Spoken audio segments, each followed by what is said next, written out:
নমস্কার সবাইকে। আমার সারাদিনের টুকিটাকি চ্যানেলে আপনাদের সবাইকে স্বাগত।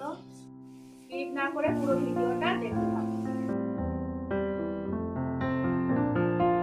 এই যে ঢেঁড়সের জন্য আমি নিয়ে নিয়েছি, ঢেঁড়সটাকে প্রথমে ম্যারিনেট করতে হবে, তার জন্য আপনাদেরকে পুরো ভিডিওটা দেখতে হবে।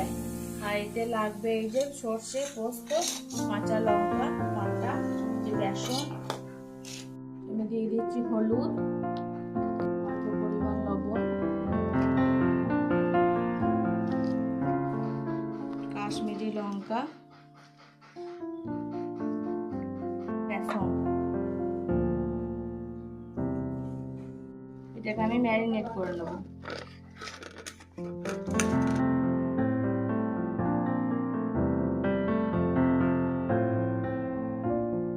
দুধ শুক্ত করার জন্য একটা মশলা আমি করে নিচ্ছি। মৌরি, মেথি আর একটু রাঁধুনি। কড়াইয়ে দিয়ে দিচ্ছি আমি তেল। তেলটা গরম হয়ে গেছে, আমার ম্যারিনেট করা ঢেঁড়স আমি ভেজে নিচ্ছি।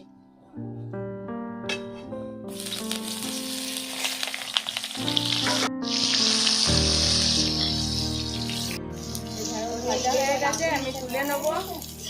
হ্যাঁ, তেল হয়ে গেছে, তেলের উপর কালো জিরে দিয়ে দিচ্ছি, হলুদ দিলাম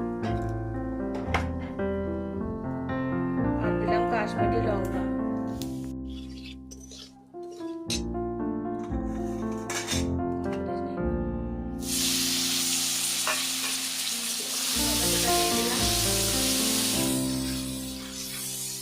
পোস্ত বাটা,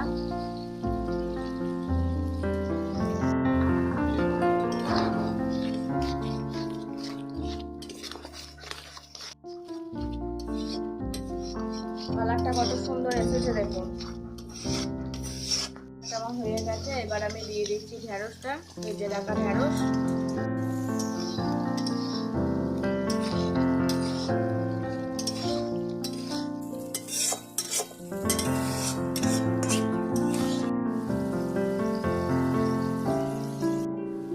দেখুন কালারটা কত সুন্দর এসেছে, আমার হয়ে গেছে, এবার আমি নামিয়ে নেব।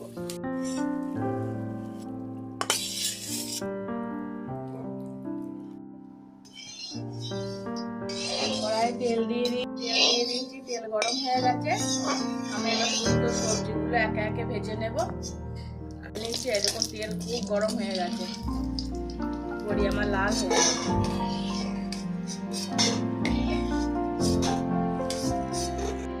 এবার ভেজে নিচ্ছি উচ্ছে।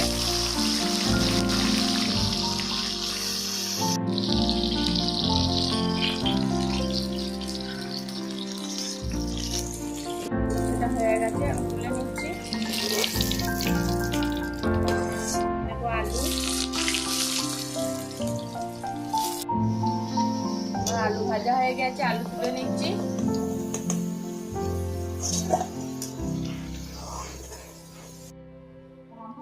এবার ভেজে নিচ্ছি কাঁচা কলা। এবার আমি ভেজে নিচ্ছি পেঁপেটা। পেঁপেটা ভাজা হয়ে গেছে, তুলে নিচ্ছি। এর জন্য দিয়ে দিচ্ছি তেজপাতা, শুকনো লঙ্কা আর পাঁচফোড়ন।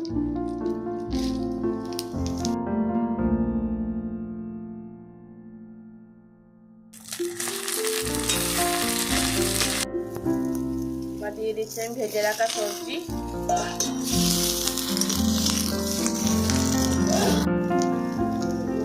লবণ,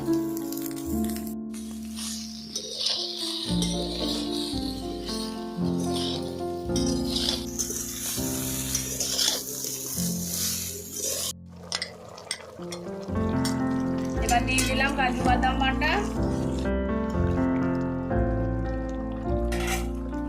ভেজে রাখা বড়ি,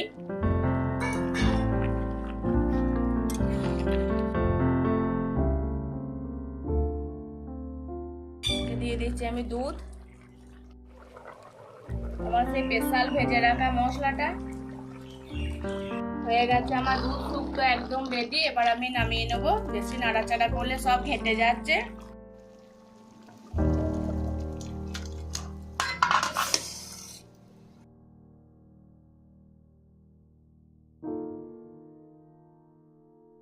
আমার রেডি হয়ে গেছে দুধ শুক্তো আর এই নিরামিষ ঢ্যাঁড়সের রেসিপি।